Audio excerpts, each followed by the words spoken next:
Malaking balita ngayon sa mundo ng siyensya. Laman pa ng iba't ibang international sites. Kasama na ang The New York Times sa Amerika at BBC sa Europa.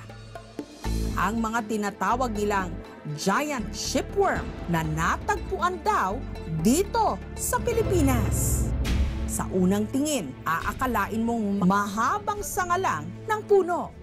Pero ito pala ang puting shell ng pinag-uusapang misteryosong nilalang. At kapag maingat na binasag na parang nilagang itlog ang shell nito, lalabas ang laman na parang mahabang itim na bulate na pwedeng humaba hanggang 5 talampakan. Ito ang kinagugulantangan ngayon na bago raw na sea monster na tinawag nilang giant shipworm o Corpus polythalamia. Base sa inilathala ng microbiologist na si Dan Distel sa Proceedings of the National Academy of Science sa Northeastern University sa Amerika. Ang mga kakaibang nilalang na ito, una raw napanood ng mga banyagang scientist sa isang programa sa Pilipinas taong 2010. Walang iba kundi ang ating pong palatuntunan, ang kapuso mo Jessica Soho. Ang hawak ko pong ito, shell o kabibe ng isang klase ng higanting bulate na kung tawagin nila, tamilok.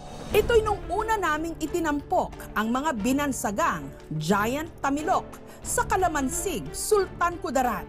Ang istoryang yon, inilapit ng isa naming viewer. Ang haba raw ng mga misteryosong nilalang umaabot ng 1 dipa. Ano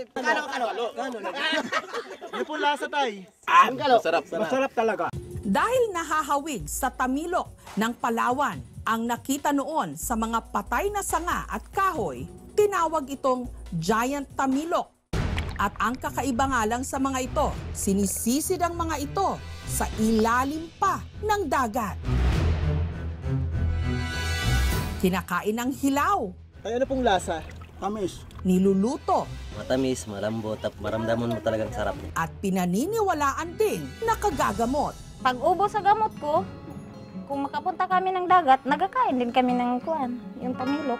Pero noong taong yon, hindi pa tiyak kung anong klaseng nilalang ito. Nakakain po kayo doon? Hindi ako nakakain niya.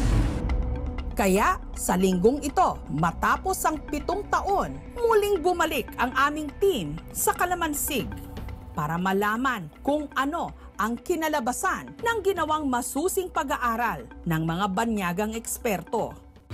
Sa pier ng Barangay Santa Clara, matatagpuan ang mga higanteng tamilok. Dati itong parte ng trosohan, pero nung nagsara ang ilang mga troso, naiwan sa pantalan. At makalipas ang ilang taon, doon na raw naglabasan ang mga higanteng tamilok. Una maliit lang kasi mababa yung tubig doon. Yung na-discover nila mayroon pala, doon palalim ng palalim, doon pala makikita yung malalaki na talaga na ilang talampakan na tamilok. Pinaniniwala ang endemic o dito lang sa Kalamansig, matatagpuan ang mga higanteng tamilok. I-preserve, protektahan siya at ipagbawal yung pagkukulikta, harvest doon sa tamilok site. Noong 2010, malaya pang nahuhuli ang mga ito para kainin o ibenta. Pero ngayon, ipinagbabawal ng mga itong kuhanin sa dagat. Katunayan, taong 2011, nagpasa ng ordinansa ang lokal na pamahalaan laban sa pangunguha ng mga ito. Nagkaroon po ng assessment yung BAPAR na validate na kailangan siyang i-preserve at i-protect. Sa ngayon, tinatayang nasa higit 100 piraso na lang ang natitira. At dahil mabagal ang paglaki at pagdami ng mga ito, kailangang protektahan para hindi tuluyang mawala ang lahi. May pulutan na kami ngayon. Katunayan, si Mang Ernie na dati itinampok natin na naninisid ng mga giant tamilok. Ito magkakayatin dito. Ito lang alisin. Patuloy mo hanggang dito.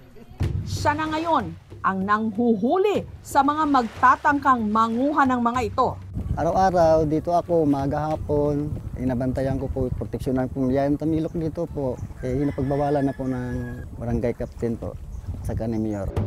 Pero kung sakaling may scientist na nangangailangang suriin ang mga ito, si Mang Ernie rin ang naatasang kumuha ng mga tamilok.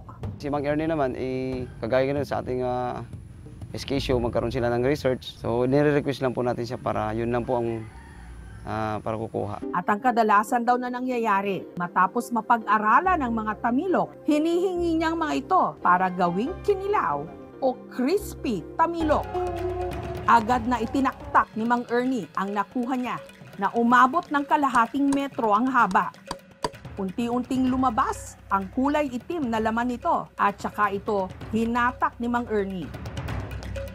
Hiniwa niya sa gitna para alisin din ang hasang. Si Edita naman ang isa sa pinahihintulutan na mag-demo ng mga luto ng Giant Tamilok. Ikuang ko lang na lutuin para kung anong lasa kung lutuin mo siya. Kasi karamihan sa makakuha kami ng ganyan, kinikilaw lang. Kaya masarap man.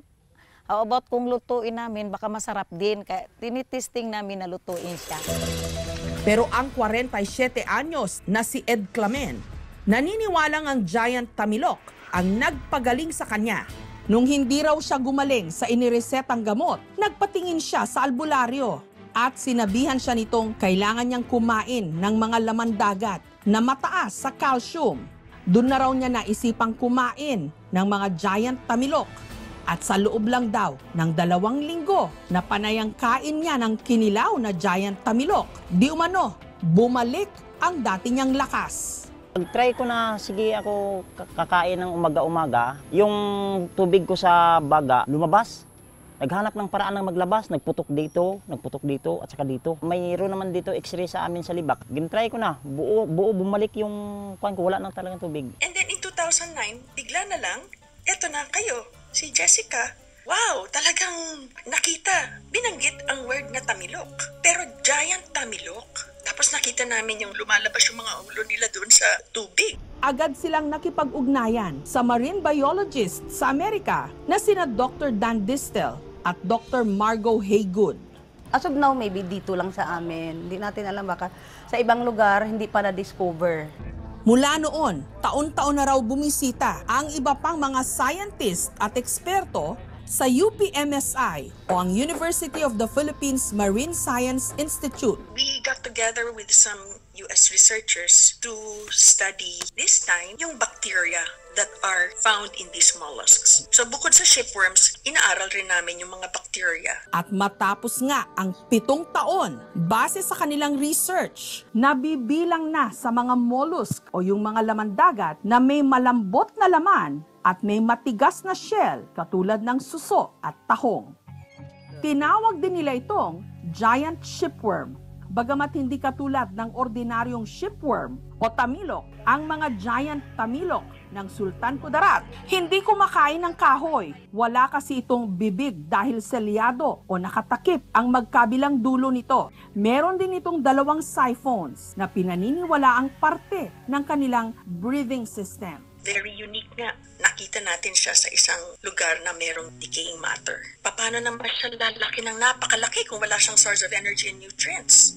The secret lies in that bacteria that we found, the sulfur oxidizing. Ang pagkakaroon ng bacteria sa gills o hasang nito, ang siya raw tumutulong para ma-digest ang hydrogen sulfide sa mga nakatambak na troso, na siya ring sinasabing dahilan kung bakit nabubuhay at lumalaki ng husto ang mga tamilok. According to them, this is a potential for pharmaceuticals, no? Yung paggawa ng mga antibiotics later.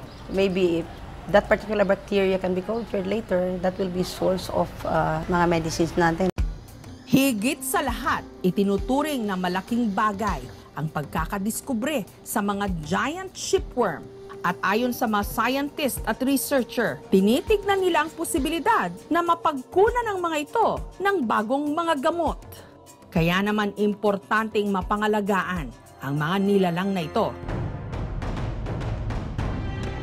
Samantala, makakaasa po kayo na kapag may kakatwa o kakaiba, tutuklasin natin yan dito sa ating programa para makatulong sa pagdagdag ng bagong kaalaman. Thank you for watching, mga kapuso. Kung nagustuhan niyo po ang videong ito, subscribe na sa GMA Public Affairs YouTube channel and don't forget to hit the bell button for our latest updates.